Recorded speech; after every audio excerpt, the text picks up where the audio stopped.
है मजदूर के जूते।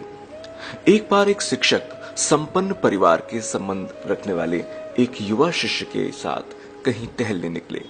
उन्होंने देखा कि रास्ते में पुराने हो चुके एक जोड़ी जूते उतरे पड़े हैं, जो संभवतः पास के खेत में काम कर रहे गरीब मजदूर के थे, जो अब अपना काम खत्म करके घर वापस जाने की तैयारी कर रहा था। शिष्य को मजाक सूझा।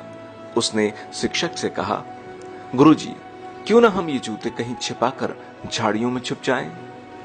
जब वो मजदूर यहां इन्हें नहीं पाएगा, घबराएगा तो बड़ा मजा आएगा। शिक्षक गंभीरता से बोले, किसी गरीब के साथ इस तरह का भद्दा मजाक अच्छा नहीं है।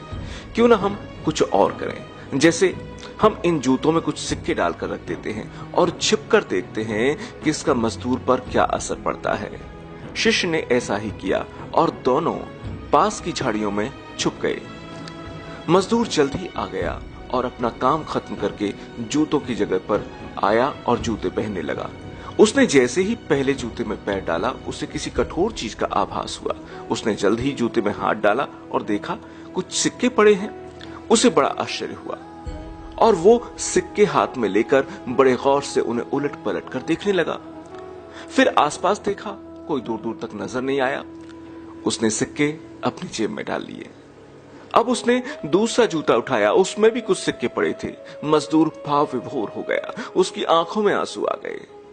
उसने हाथ जोड़कर ऊपर देखते हुए कहा, हे प्रभु, समय पर प्राप्त इस सहायता के लिए उस अनजान सहायक का लाख लाख धन्यवाद। उसकी सहायता और दयालुता के कारण आज मेरी बीमार पत्नी को दवा और भूखे बच्चों को रोटी मिल जाएगी। मजदूर की बातें सुनकर शिष्य की आंखें डबडबा गईं। शिक्षक ने शिष्य से कहा, क्या तुम्हारी मजाक वाली बात की अपेक्षा जूते में सिक्का डालने से तुम्हें कम खुशी मिली है?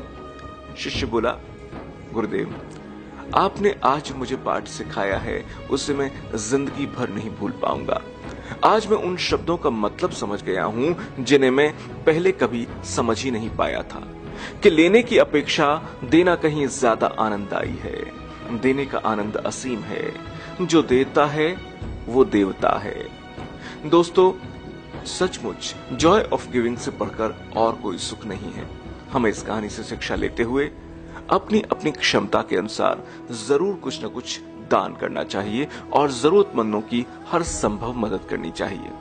अगर आपको ये हमारी कहानी अच्छी लगी हो तो अपने दोस्तों, परिजनों, बच्चों के साथ जरूर शेयर करें और अच्छीखबर.com पर पढ़ते रहें वह सब जो हमारी जिंदगी को देता है बेहतर रंग और ढंग। लगातार नया प्रेरणादायक कहानी